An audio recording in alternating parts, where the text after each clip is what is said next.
capogruppo Tonò, ci sono già stati 51 consigli comunali ad esprimersi senza che ciò abbia comportato né violazioni di legge né assunzione di qualsiasi atto illegittimo che sia, ma semplicemente la richiesta che il Consiglio regionale indica un referendum.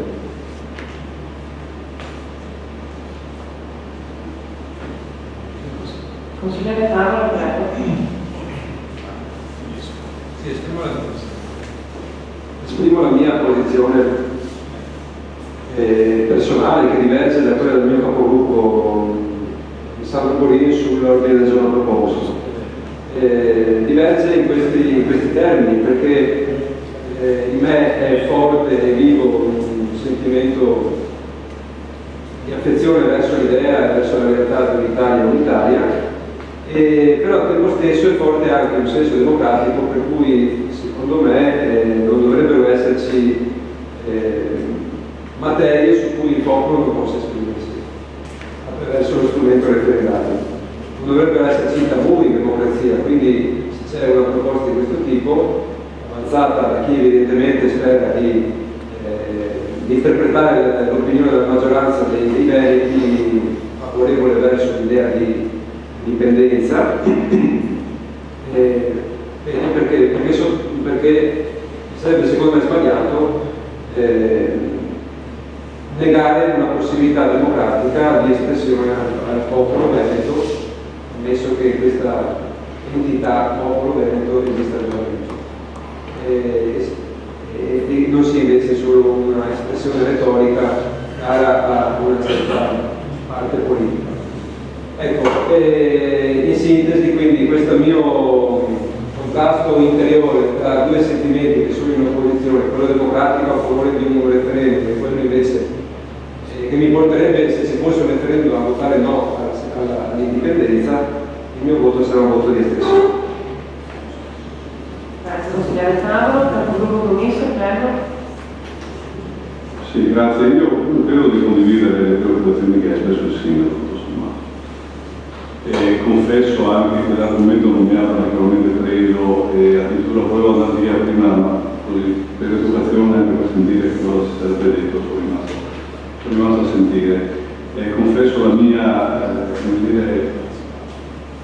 ignoranza nell'argomento, non mi sono preparato, non ho studiato, chiedo scusa a chi ha avuto comunque il coraggio di presentare questa mozione e credo che mi asterrò. Grazie capogruppo Commisso. Capogruppo Zanò. Allora devo correre io in aiuto del capogruppo Borini. No, ve lo dico questo perché indubbiamente il tema è rilevante.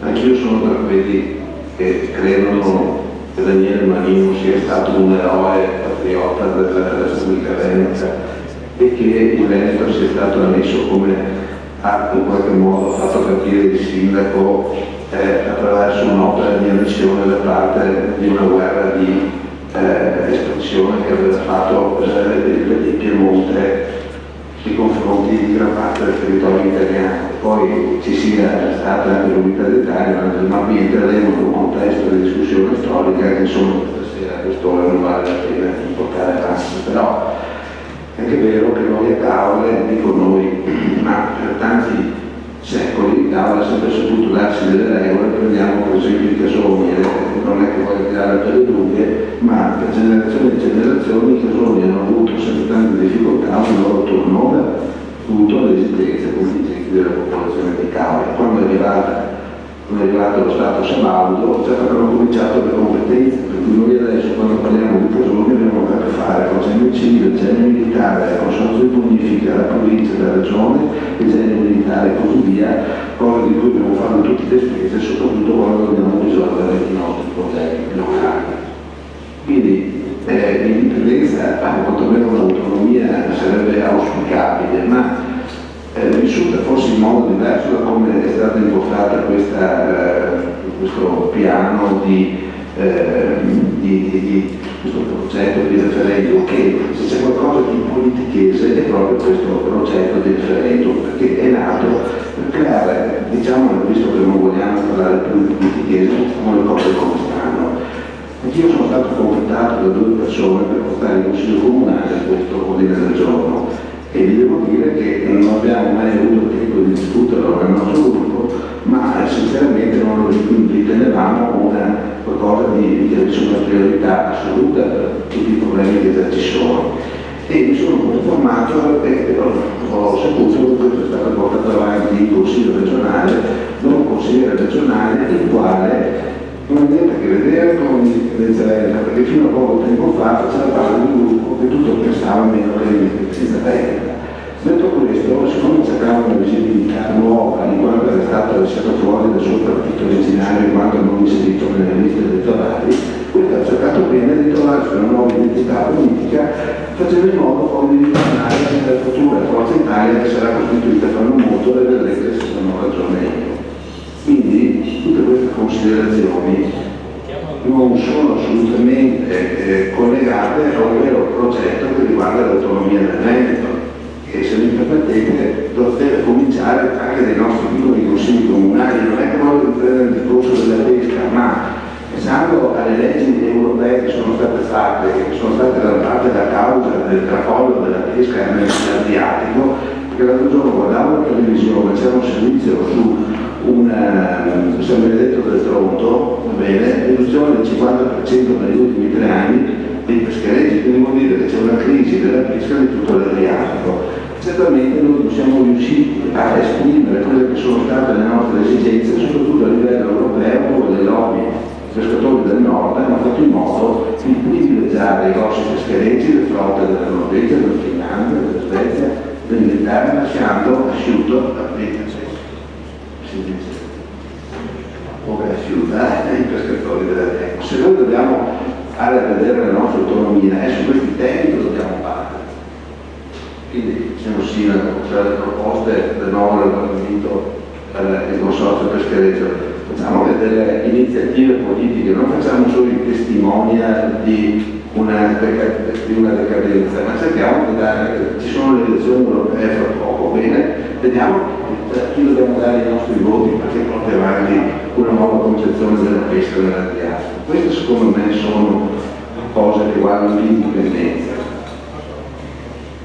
Pur tuttavia, riprendendo anche il concetto del consigliere Fatero, ognuno di noi può avere le sue idee in merito, ma noi non possiamo non valorizzare, non tener conto l'importanza che può avere l'espressione democratica che è un referendum. Per cui solo per questo motivo io voterò a favore di questo provvedimento. Grazie, capogruppo Zanò. Se non ci sono altri interventi, mettiamo i voti per questo ordine del giorno. Voti favorevoli? 3. Voti contrari? Nessuno. Astenuti? 12. Ordine del giorno respinto con 3 voti favorevoli e 12 voti astenuti. Dichiaro chiusa.